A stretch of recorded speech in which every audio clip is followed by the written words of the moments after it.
Mummy काय आणली भाजी? भाजी आणली ना, केळी आणली तुला आणि किंजूला, कोथिंबीर. आधी ही खायचं काढते किंजूच, नाहीतर उठल. किंजू झोपली या, हळूच बोलते नाहीतर उठेल ती. बघ एक आणलं अमूल तूप, तेल आणलं, मेथीची भाजी आणली, आणि ही बघा 20 रुपयाला एक पेंडी. खूप महाग झाल्यात भाज्या, बापरे. काय बोलायचं आता. बस आम्ही तिघीच आहे म्हणून आम्हाला एक पेंडी पुरते तिघींना. तसं तर सोनू खात पण नाही जास्त. मी आणि गुड्डूच खातो. आणि दोडका आणला. दोडका पण कसा माहितीये का, 20 रुपये पाव. कारली आणली, आणि कारली पण 20 रुपये पावच, दोनच आले ती.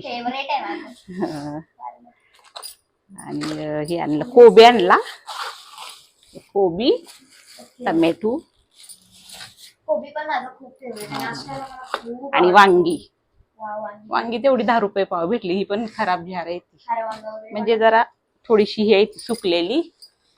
कुठंच बघ, किती ठिकाणी बघितली पण नव्हतीच वांगी. मग घ्यायचीच होती ना. आता ही 2 दिवसाचं तरी भाजी आणली मी, आता 2 दिवस जायची गरज नाही. आणि सुकट पण आणली. उद्या बुधवार आहे ना, बुधवारचं काहीतरी नॉनव्हेज. दोडका, तवा घासायचा दगड.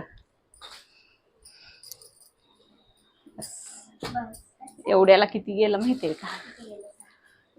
मॉल मध्ये गेलती ना. कुठे गेला का ती मॉल मधला बिल? कुठे पडलेलं बिल झाला मॉल मध्ये हे घेतलं, बिस्किट, तेलाचं आणि तूप.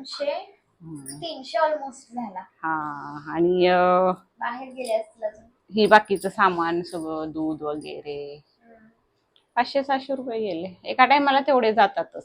500-600 रुपये सहज जातात. वायफायचे पैसे भरले 500 रुपये, म्हणजे तेवढे गेलेच.